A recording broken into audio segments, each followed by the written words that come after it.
नमस्ते दोस्तों, आपका वैल्यू एजुकेटर चैनल में स्वागत है। जहां आप सीखते हो स्टॉक मार्केट में इन्वेस्ट करके आप कैसे पैसे बना सकते हो। तो मेरा नाम है शशांक और आज मेरे साथ आदित्य है। हम ये वीडियो में उषा मार्टिन के बिजनेस मॉडल के बारे में काफी डिटेल में डिस्कस करेंगे। तो जरूर ये जो वीडियो है वो कंप्लीट आप देखिए। मैंने वैल्यू एजुकेटर चैनल पे काफी अलग अलग जो स्टॉक्स है उसके बारे में काफी डिटेल में डिस्कस किया है। अलग अलग सेक्टर्स के बारे में देखा है, जैसे कि बैंकिंग हो गया, एफएमसीजी है, या केमिकल इंडस्ट्री में जो सब सेगमेंट है जैसे कि एग्रोकेमिकल्स है, स्पेशलिटी केमिकल्स है, इसके ऊपर हमने काफी एक डिटेल वीडियो क्रिएट की है। और फार्मास्यूटिकल इंडस्ट्री को भी काफी इन डेप्थ कवर किया है। इसके अलावा ऑटो एंसिलरी ये सेगमेंट में भी काफी डिटेल वीडियोस वैल्यू एजुकेटर के चैनल पे अवेलेबल है। तो ये वीडियोस को यदि आपने अब तक देखा नहीं होगा तो जरूर ये वीडियोस को आप जरूर देख सकते हो। ये वीडियोस देखने से आपको काफी इन डेप्थ अंडरस्टैंडिंग आएगा अलग अलग बिजनेस मॉडल्स का। So let's start Aditya with the Usha Martin का बिजनेस मॉडल क्या है, उन्होंने ये जो बिजनेस है over the period of time कैसे डेवलप किया। इनिशियली काफी चैलेंजेस थे ये बिजनेस पे, क्योंकि डेट काफी हाई था। उसके बाद में उन्होंने डेट रिडक्शन किया। तो सेकेंड फेज ऑफ उनका जो कंपनी का आया है रिसेंटली, उसमें क्या क्या ट्रिगर्स आए, ये जो स्टॉक है वो क्यों री रेट हुआ, ये सब के बारे में हम ये वीडियो में काफी डिटेल में डिस्कस करेंगे। तो जरूर ये जो वीडियो है वो आप कंप्लीट देखिए। सो आदित्य, लेट्स स्टार्ट विद ये कंपनी का बिजनेस मॉडल क्या है और ये कंपनी कैसे शुरू हुई। तो कंपनी शुरू हुई थी 1960 में। तो ओवर द इयर्स 60 इयर्स का एक्सपीरियंस है। एंड राइट नाउ वो वायर्स एंड वायर रोप्स की बिजनेस में। तो कंपनी के जो प्रोडक्ट्स है वो क्रिटिकल एप्लीकेशन प्रोडक्ट्स है। And they find and users in oil and offshore mining, cranes, elevators, infrastructure और बाकी सारे भी एंड यूजर्स है। और ये प्रोडक्ट्स वो इंडियन एंड फॉरेन मार्केट्स दोनों को सप्लाई करती है। तो अब आते हैं उषा मार्टिन के बिजनेस पे। तो राइट नाउ सिर्फ वायर एंड वायर रोप्स का बिजनेस है। स्टील बिजनेस उन्होंने डाइवर्स कर दिया है। तो वायर एंड वायर रोप्स के अंडर उनके तीन प्रोडक्ट सेगमेंट्स आते हैं। तो पहला है वायर रोप्स, वायर स्टैंड्स, और तीसरा है एलआरपीसी। तो LRPC stands for low relaxation pre stressed concrete steel. तो हिंदी में बोलूँ तो सलिया होता है बेसिकली एलआरपीसी। तो ये तीन प्रोडक्ट सेगमेंट्स है मेन कंपनी के। तो प्रोडक्ट वाइज रेवेन्यू स्प्लिट आप यहाँ पे देख सकते हो। तो मेजोरिटी वायर रोप्स और वायर स्टैंड से ही आया है। एंड जो बचा हुआ है वो केबल्स एंड अदर्स से, जो केबल्स में एलआरपीसी आता है। And these products, as I've said, are critical applications products. They find applications in industries such as oil and offshore, mining, cranes, elevators, fishing and others. तो जहाँ जहाँ पे इनके प्रोडक्ट्स के यूज होते हैं वो आप यहाँ पे देख सकते हो कि पोर्ट के क्रेन्स में यूज होते हैं, फिशिंग में यूज होते हैं, एलिवेटर्स में यूज होते हैं। आप एक केबल स्ट्रक्चर देख सकते हो जहाँ पे उनके रोप्स यूज होते हैं। These are some of the example जहाँ पे इनके प्रोडक्ट्स जाते हैं। तो end use wise revenue split यहाँ पे आप देख सकते हो FY22 और FY23 के लिए। तो majority engineering, construction, oil and offshore, cranes और ऑटो से आया है। बेसिकली ऑलमोस्ट 70% इन्हीं दोनों से आया for FY22 and FY23। And domestic versus export आप देखोगे तो यहाँ पे ऑलमोस्ट 54% एक्सपोर्ट से आ रहा है as of FY23 and 46% domestic से आ रहा है। तो एक्सपोर्ट्स का आप देखोगे तो 42% से 22% रिड्यूस किया था एंड वापस दोबारा बढ़ा है। तो again that is a good thing. And क्योंकि एक्सपोर्ट्स में as we always mention margin थोड़े ज्यादा बेटर होते हैं।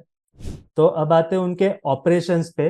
तो कंपनी का टोटल ये वायर एंड वायर रोप्स का कैपेसिटी 3 लाख टन का है, जो फैला हुआ है आगे in Ranchi and Hoshiarpur in India.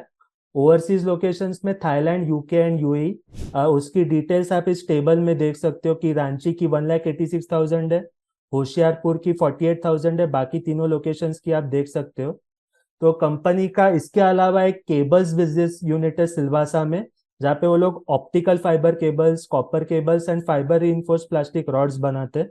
दे उनके कोलैबोरेशंस भी है with renowned companies such as जोपेंग ऑफ ऑस्ट्रेलिया एंड टीजैक wire ropes company of Japan. तो इन जेवीज की बात करूँ तो जोपेंग के साथ उनका एक जेवी है 40:60 का, मतलब 40% स्टेक उनका, 60% स्टेक जोपेंग का, विच इज नोन एज पेंग उषा। तो ये जेवी ऑयल टेम्पर्ड वायर्स बनाती है रांची के फैसिलिटी में। और जो टेजैक वायर्स के साथ एक उनका जेवी है वो 50-50 जेवी है। एंड उस जेवी का एंटिटी का नाम है टेसैक उषा वायर रोप कंपनी। ये जो कंपनी है वो रोप्स बनाती है जो एलिवेटर्स में जाती है बेसिकली। तो स्टील बिजनेस की थोड़ी बात कर लेते हैं कि कंपनी स्टील बिजनेस में एक 2000 के आसपास एंटर हुई थी। और उनका आइडिया यहाँ पे ये था कि स्टील बिजनेस को as a backward integration use करे for their wire and wire ropes business. तो उनके जो स्टील ऑपरेशंस थे वो बेसिकली झारखंड और उत्तर प्रदेश में थे। स्टील के लिए उनके पास कैप्टिव आयरन ओर माइंस और कोल माइंस भी थी। आयरन ओर माइन उड़ीसा में थी और कोल माइंस कथौटिया लोहारी जो उत्तर प्रदेश में है यहाँ पे थी। तो स्टील मैन्युफैक्चरिंग इनका वैल्यू चेन देख लेते हैं बिजनेस का। तो आप यहाँ पे देख सकते हो कि जो मेन स्टार्टिंग मटेरियल्स है वो है coke, sinter, iron ore, pellet और हॉट एयर एंड कोल। तो ये चीजें सारे ब्लास्ट फर्नेस में चार्ज की जाती है एंड फाइनली दो चीजें निकल के आती है। एक स्लैग है जो इम्प्यूरिटीज है बेसिकली, और दूसरा हॉट मेटल है। तो ये जो हॉट मेटल है वो एसएमएस मतलब स्टील स्मेल्टिंग शॉप्स में बेच के उसका स्टील में कन्वर्जन किया जाता है, और इसी स्टील से then they do further processing to form billets, rods, blooms and bright bars. तो ये बेसिकली उनके स्टील बिजनेस के प्रोडक्ट्स थे जब वो कर रहे थे ये बिजनेस। ये प्रोडक्ट्स के एंड यूजर्स है industries in industries such as automobiles, bearings, earth moving equipments, oil and gas, railways, tractors and others. तो यहाँ पे उनके क्लाइंट्स अब देख लेते हैं। तो टाटा मोटर्स है, hyundai है, अशोक लेलैंड है, महिंद्रा है, ग्राजियानो है और अरविंद मेरिटोर है। तो ये 6 उनके क्लाइंट्स है बेसिकली। ये बेसिकली ऑटो सेक्टर के क्लाइंट्स है, और भी इसके अलावा उनके क्लाइंट्स थे स्टील बिजनेस के लिए। तो स्टील बिजनेस उन्होंने डाइवेस्ट क्यों किया अब वो देख लेते हैं पहले। तो स्टील बिजनेस जब था तो तब जो प्रोडक्ट मिक्स था वो आप इस चार्ट में देख सकते हो। तो जब स्टील बिजनेस था तो almost more than 50% steel business से आ रहा था which was the commodity business. Wise जो वायर रोप्स एंड केबल्स का बिजनेस है which is the value added business, उसमें सिर्फ लेस देन 50% आ रहा था। तो स्टील बिजनेस में होने की वजह से उनकी एक तो बैलेंस शीट काफी लेवरेज हो गई थी, मतलब almost 4 to 5 times debt to equity ratio था। एंड कमोडिटी बिजनेस था तो they wanted to focus on the value added business. And steel business being a working capital intensive business, उनको उस बिजनेस से निकलना था।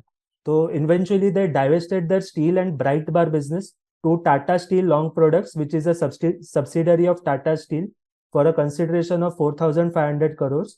तो ये कंसिडरेशन अमाउंट में अभी भी 78 करोड़ आना बाकी है, जो Q4 FY24 में आना एक्सपेक्टेड है। सो TSLPL के साथ उन्होंने लैंड पार्सल्स का ट्रांसफर का भी एग्रीमेंट साइन किया है, और ये लैंड पार्सल का कंप्लीशन भी Q4 FY24 में पूरा हो जाएगा। तो whilst divesting the steel business they have also ensured supply security for their business. मतलब उनके वायर रोप्स बिजनेस में वायर रॉड्स लगता है एज अ स्टार्टिंग मटेरियल। तो ये वायर रोड्स का सप्लाई एग्रीमेंट उन्होंने साइन किया है विद TSLPL, जहाँ पे वो लोग 1 lakh MTPA wire rods procure करेंगे इनसे टिल FY24। मतलब ये FY24 तक एग्रीमेंट वैलिड है। तो ये एग्रीमेंट उनकी 50% रॉ मटेरियल रिक्वायरमेंट को केटर करता है, और जो बची रिक्वायरमेंट है वो बाकी के लोकल प्लेयर्स से सोर्स होती है। तो पोस्ट स्टील बिजनेस का डाइवेस्टमेंट आप उनका डेप्ट प्रोफाइल यहाँ पे देख सकते हो। तो जो FY20 के आसपास उन्होंने स्टील बिजनेस डाइवेस्ट किया था, तो 3,500 करोड़ के डेट से ऑलमोस्ट 6,000 करोड़ के डेट पे आ गए। एंड अभी 4,400 करोड़ का डेट है। डेट इक्विटी रेशियो भी आप देखोगे तो almost 6 times debt equity ratio से less than 1 times debt equity ratio पे आ गए। तो स्टील बिजनेस को डाइवेस्ट करना was good decision by the company. Right. तो अब आते हैं उनके One point buyer. here, Aditya, as you हाँ। mentioned, they were into bright bars. So bright hmm, bars में यदि देखेंगे तो we have discussed about bright bars into maiden forging.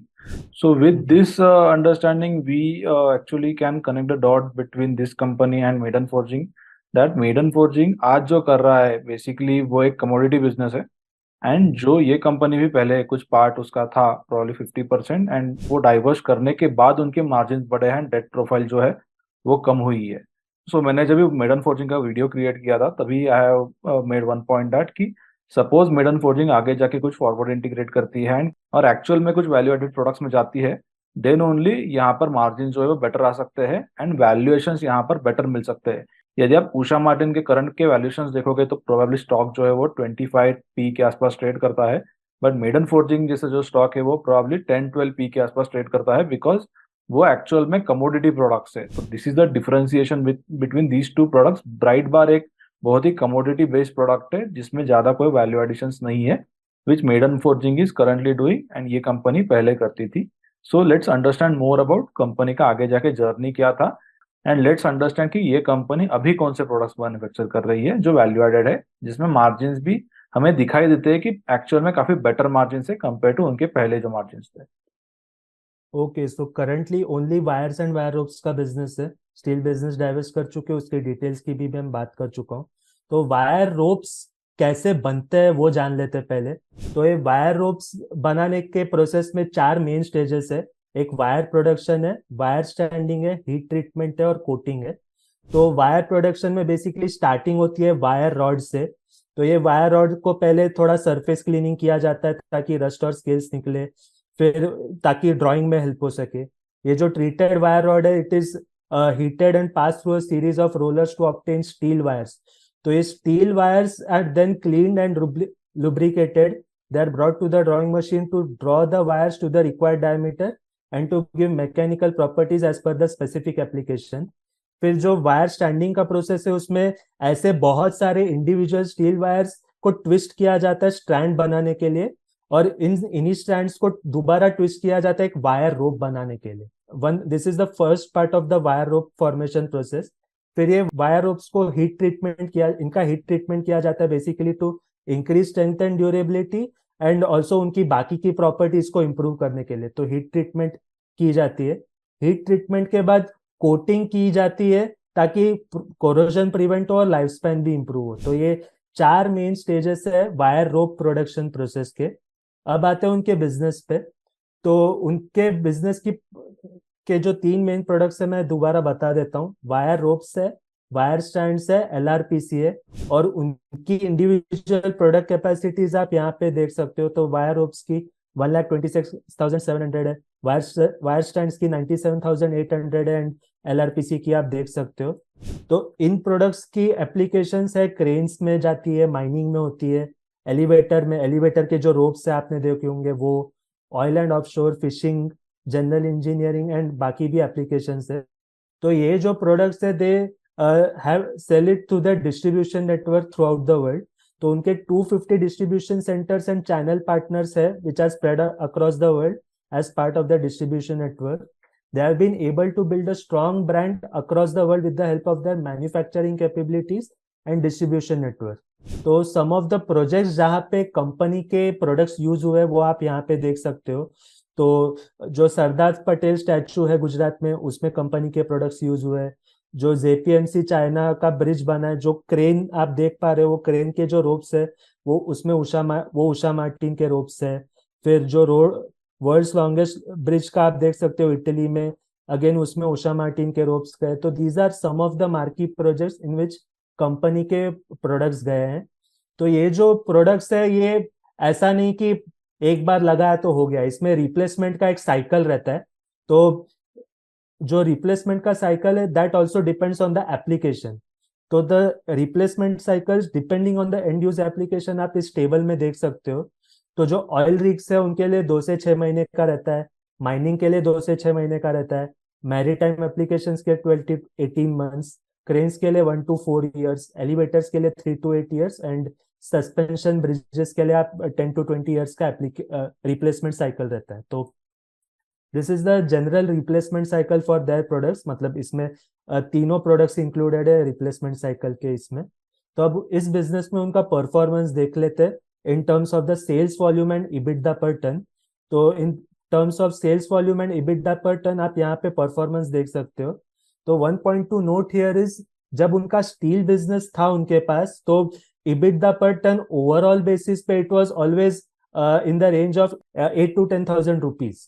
तो जब से स्टील बिजनेस उन्होंने डाइवेस्ट किया है, आप देख सकते हो कि EBITDA per टन में कंसिस्टेंटली एक राइज हुआ है, and it has touched almost 32,000 rupees as of H1 FY24। तो आप देख सकते हो कि एक तरह से एक वैल्यू एडेड बिजनेस पे उन्होंने फोकस भी किया है, and this is a value added business.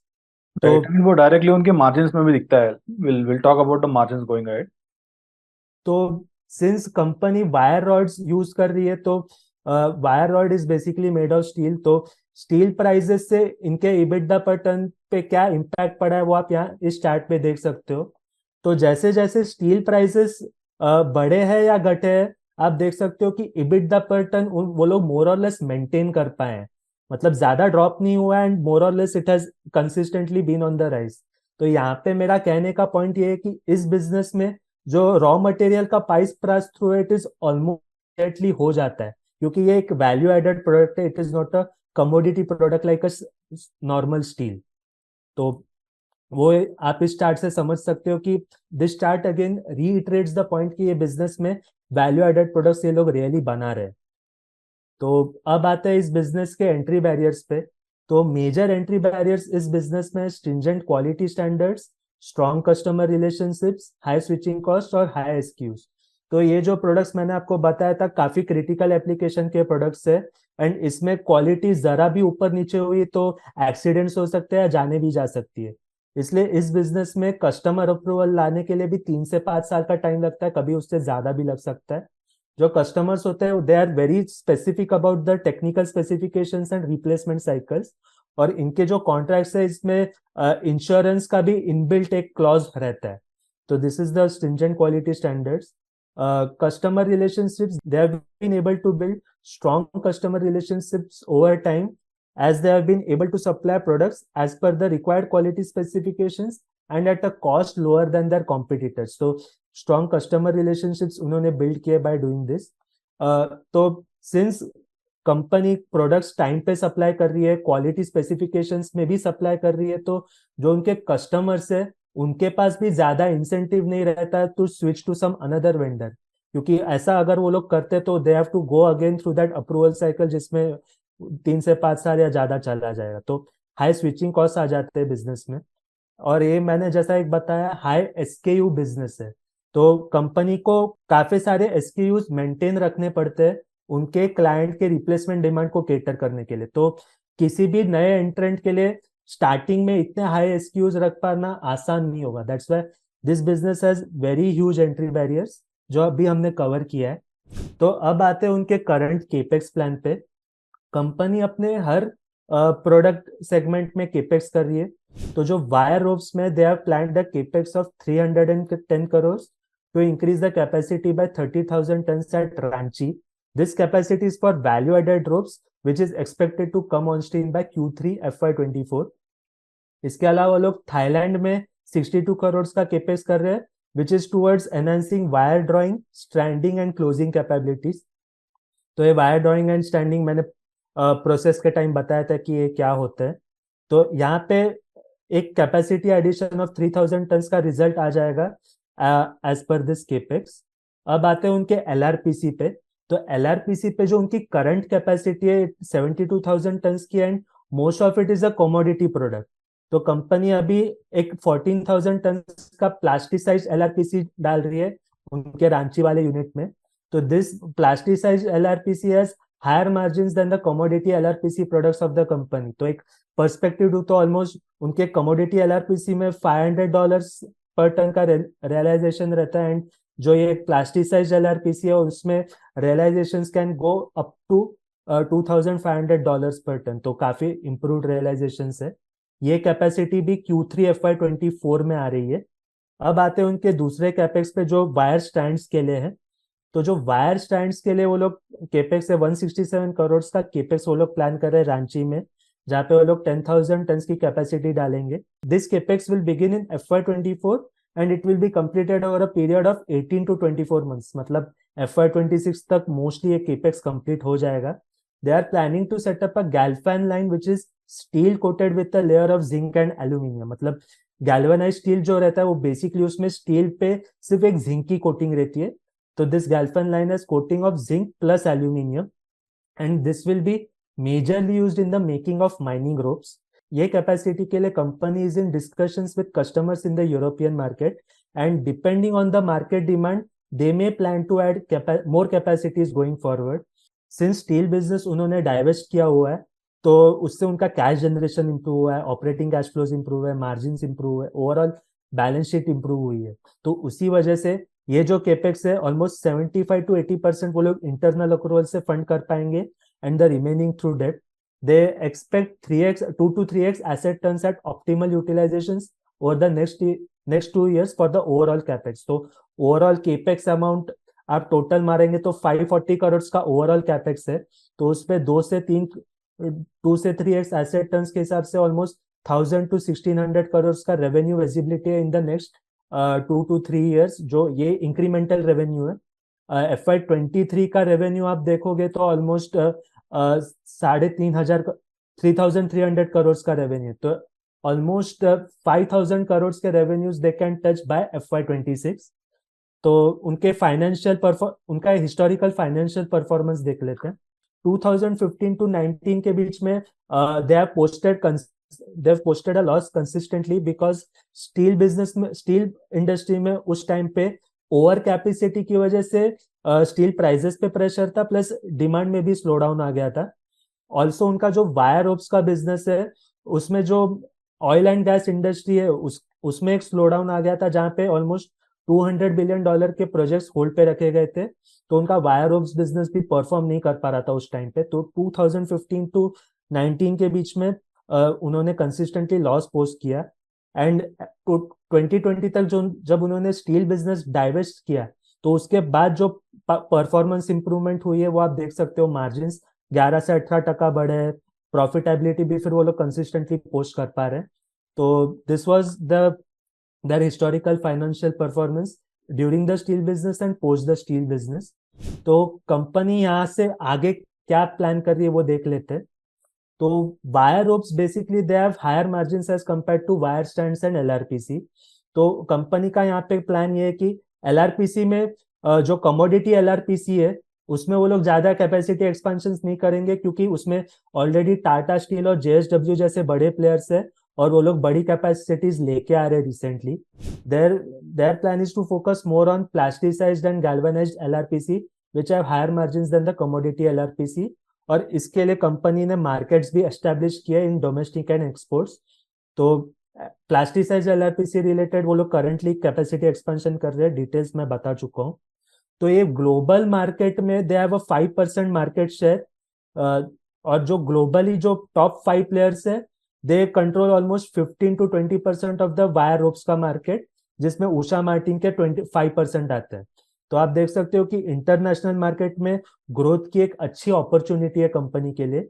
They plan to do this by focusing on specific sector such as the fishing sector in Europe, mining sector in the US, Australia, LATAM and South African markets. अगले 2 से 3 साल में उनका plan ये है कि 25% ROCE attain करे, 15 to 18% CAGR पे ग्रो करे और EBITDA मार्जिन 18% के अटेन करे। तो फाइनली आते हैं उनके रिस्क पे। तो उनके बिजनेस में जो रिस्क है, first is the slow down in end industries. तो any slow down in end industries such as mining, oil and gas, fishing में impact the business of the company. तो ये ऑयल एंड गैस में जो 2015 से 19 के बीच में स्लो डाउन आया था, उसकी वजह से बिजनेस इम्पैक्ट हुआ था, जो मैंने फाइनेंशियल परफॉर्मेंस में डिस्कस कर लिया है। Second is the geopolitical situation. तो कंपनी के जो करंट ग्रोथ प्लान है इंटरनेशनल बिजनेस के लिए, they could be put on hold due to the Russia Ukraine war और जो करंट इजराइल हमास वॉर चल रहा है। तो उसकी वजह से उनके इंटरनेशनल बिजनेस एक्सपांड करने के प्लान्स होल्ड पे जा सकते हैं। And since company export business में, तो they are subjected to fluctuations in currency rates in the markets where they operate.